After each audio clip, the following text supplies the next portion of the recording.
Markus 16. Ini juga adalah perintah agung.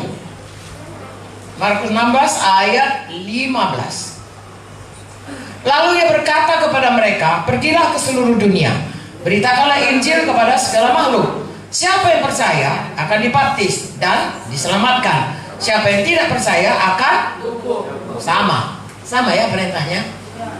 Yaitu pertama, beritakan Injil kemana? Seluruh dunia. Ya, jadikan semuanya murid, kemudian baptislah mereka.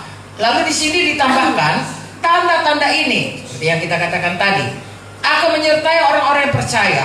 Mereka akan mengusir setan-setan demi namaku. Mereka akan bicara dalam bahasa-bahasa yang baru bagi mereka, terutama bahasa roh. Mengapa? Kita perlu Roh Kudus untuk bisa menjadi saksi memberitakan perintah agung ini. Tidak bisa dengan kekuatan sendiri, harus dengan kuasa Roh Kudus. Lalu dikatakan lagi di sini, mereka akan memegang ular dan sekalipun mereka minum racun maut, mereka tidak akan mendapat celaka. Mereka akan meletakkan tangannya atas orang sakit dan orang itu akan sembuh. Inilah tandanya. Kita sudah praktekkan semalam. Amin. Dan seterusnya, bukan cuma semalam, seterusnya. Ya kan Pak Pendeta? Haleluya. Sesudah Tuhan Yesus bicara demikian kepada mereka, berangkatlah ia ke sorga, lalu duduk di sebelah kanan Allah. Ayat 20. Mereka pun pergilah memberitakan Injil ke segala penjuru, dan Tuhan turut bekerja dan meneguhkan firman itu dengan tanda-tanda. Tadi malam kita lihat begitu banyak orang yang sembuh. Haleluya. Bebas. Amin. Selamat. Amin. Dan kalau ini jadi, maka kita punya banyak anak. Amin. Dan itu saudaraku memberikan upah yang kekal di sorga. Selain kita memenuhi bumi, Tuhan berkata saudaraku bahwasanya itulah mahkota kemegahan bagi kita. Ada banyak mahkota. Nanti kalau kita di Yerusalem ada mahkota kehidupan, mahkota kebenaran, mahkota kemegahan, mahkota firman. Saudaraku, nanti Bapak Gembala akan menerangkan semua saudara supaya kelak kita boleh saling mengagumi mahkota kita. Haleluya. Saudara, saya tidak berkata negatif, tapi saya justru berkata positif. Kalau kita kumpul uang kita di sini, kita bangun rumah baik-baik, besar-besar, nanti tinggal sama Antikristus. Begitu sangkakala bunyi, Tuhan Yesus datang, maka kita terangkat, tinggal semuanya itu. Halo? Deposito kita tinggal semuanya. Tapi Tuhan bilang, biarlah kita cerdik, pakai semuanya untuk kerajaan surga. Karena seberapa kita pakai, itu sudah didepositokan di surga. Itulah menjadi harta kita yang kekal, yang tidak bisa dimakan gengar. Bagus kita semuanya, saudaraku diberkati Tuhan. Pakai itu untuk memberkati orang lain. Pakai itu membangun kerajaan sorga. Haleluya. Lalu kita akan melihat saudaraku, bagaimana kita selama kita di dunia ini, kita bisa dipakai Tuhan untuk membawa sebanyak-banyaknya orang ke dalam kerajaan sorga. Haleluya. Saya dan saudara, Kisah 1 ayat 8 berkata supaya kita dipenuhkan Roh Kudus untuk itu. Ya, Yerusalem, Judea, Samaria sampai ke ujung bumi. Ya, Lubuk Linggau saudaraku, Sumsel saudaraku, Sembasa, kemudian Sumatera, Jawa, Indonesia, ya, Asia, sampai seluruh dunia. Tidak ada yang mustahil, saudara. Saudara siapkan diri saudara, lengkapi diri saudara. Tuhan akan membawa saudara setiap perkara kecil kepada perkara yang besar. Amin, saudaraku. Jadi prakteknya ini seperti tadi malam, saudaraku, kita ke KR, ya. Sebenarnya kalau cerita-cerita gini gak siap-siap ini sampai kapanpun. Tapi ini yang simpel saja untuk saudara bisa praktekkan ke tahun depan. KKR tadi malam, ya. Ada berapa banyak jiwa baru? Kira-kira 300-an, ya. Tentunya tiap-tiap saudara punya jiwa-jiwa itu. Ya, sebaiknya saudaraku langsung di follow up. Saya dokter anak, kami punya namanya kematian, ya. Kematian bayi 24 jam pertama, kematian bayi minggu pertama, kematian bayi bulan pertama, kematian bayi tahun pertama, kemudian ada batita, ada balita, dan kemudian remaja. Nah, saudaraku, semakin muda itu, semakin mudah dia mati.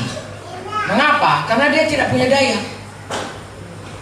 Bergantung dia kepada ibunya atau keluarganya yang melindungi dia, yang memberi dia makan, menyusui dia. Kalau nggak ada susu ibunya, susu tentunya susu buatan lah, susu tepung atau susu apa, ya, yang menjaga dia supaya tidak, katakanlah saudaraku, begini sajalah pipis dan lain sebagainya. Kalau nggak nanti bisa luka badannya.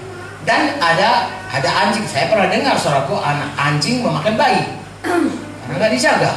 Ya, ini di Australia. Ya, ada anjing,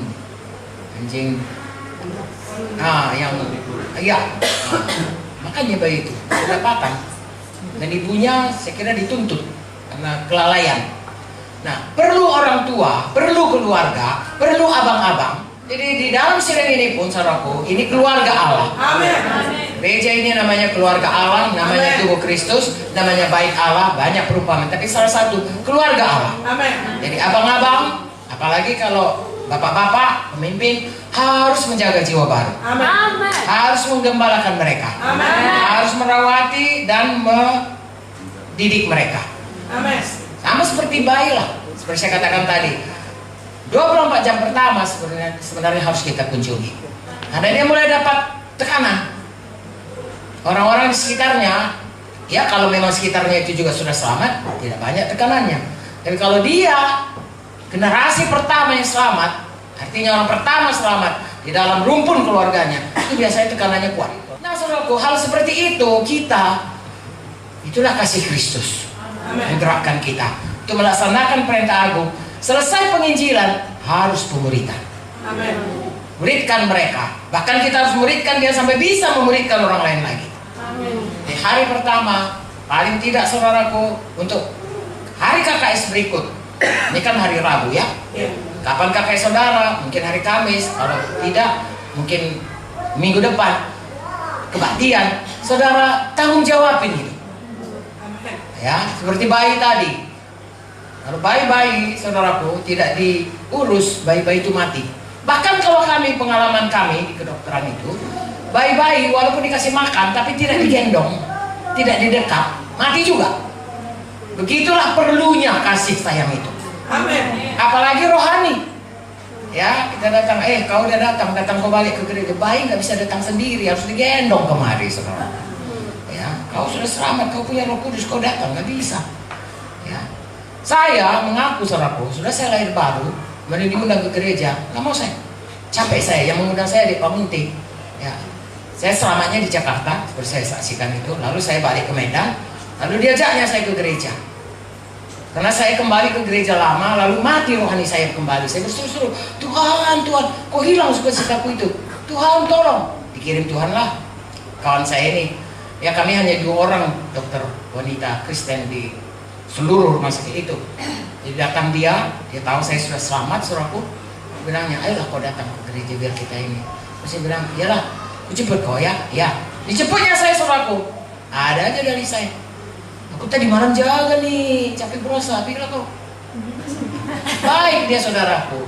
Bukan udah jauh-jauh datang kau, memang nggak tahu untung kau, nggak saudaraku. Ya, minggu muka ya, katanya. Ya ada nanti. Minggu muka saudaraku. Kau kan nggak jaga, kan mau kok? Malas aku nih. Gigi lagi dia. Saya kira 4-5 minggu baru hari. Saya pergi bukannya karena saya bermenyala-nyala, enggak. Kesian pula, jahat kali aku, kawan ini udah datang berkali-kali, nggak sampai hati ya.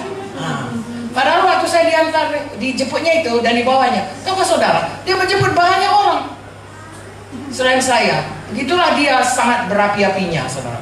Karena dia sudah dipanggil Tuhan, adik ipar saya, akhirnya menjadi adik ipar saya.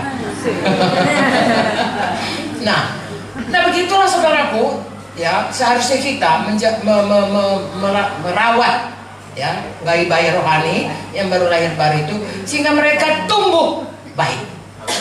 Ya.